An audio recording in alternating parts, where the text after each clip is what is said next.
राज्य घटनेच्या आधारावर आदर्श मल्हार सेनेचे संस्थापक अभिलाल दादा देवरे 25 ऑगस्ट पासून तर आज 13 दिवस पूर्ण झाले अन्न त्याग आमरण उपोषण करत आहे। डॉक्टर बाबासाहेब आंबेडकरांनी दिलेल्या संविधानाचा आधार घेऊन कलम 14, 16, 19, 21, 21A, 23, 39, 41 या आधारावर देशाचे प्रधानमंत्री नरेंद्र मोदी साहेब स्वातंत्र्य दिनाच्या दिवशी 3.5 कोटी तरुणांना रोजगार देणार होते। त्यांच्या आधारावर निवडणुकीच्या पार्श्वभूमीवर एकनाथ शिंदे साहेब, देवेंद्र फडणवीस साहेब, मंगल प्रभात साहेब, अजितदादा पवार महाराष्ट्राचे 10 लाख तरुणांना रोजगार देणार होते। 1,34,000 तरुणांना प्रशिक्षण दिलं। मी स्वतः इयत्ता 3री वर्ग शिक्षक म्हणून वर्ग सांभाळलं। 334 दिवस रेग्युलर काम केलं। आजपर्यंत 13 दिवस झाले शासन माझी दखल घेत नाही, मला रोजगार देऊ शकत नाही। यात 1,34,000 तरुणांना रोजगार देऊ शकत नाही, 10 लाख तरुणांना रोजगार देऊ शकत नाही, 3.5 कोटी तरुणांना रोजगार देऊ शकत नाही।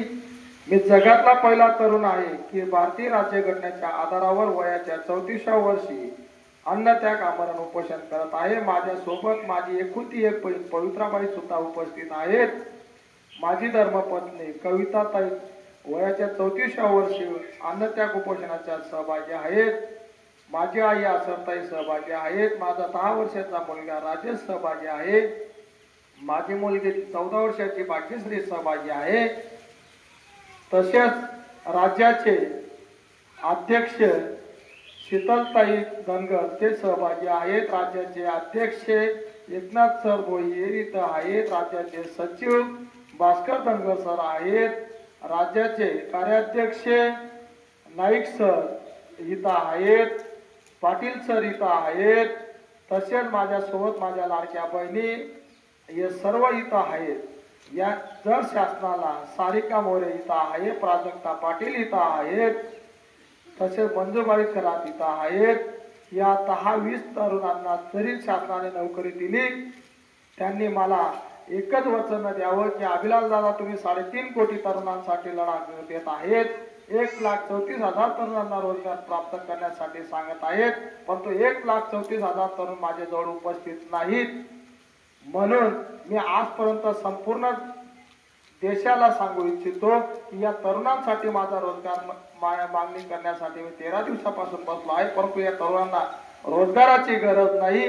शासनाने जरी माझ्याजवळ जेवढे लोक बसलेले आहेत तेवढ्या लोकांना परमनंट ऑर्डर जरी घेऊन आले तरी मी माझं उपोषण थांबवू शकतो।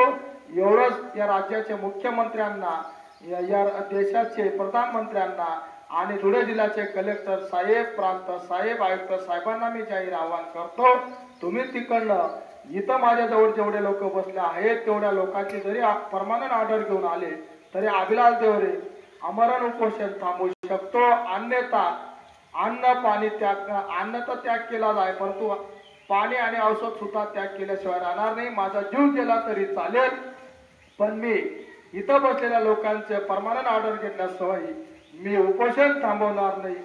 जर शासनाला संविधान मान्य असेल तर यांनी आम्हाला इथं बसलेल्या लोकांना रोजगार द्यावा आणि मग 3.5 कोटी तरुणांना रोजगार द्यावा।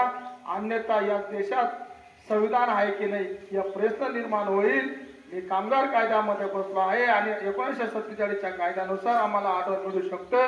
भारत माता की, भारत माता की, संविधान संविधान।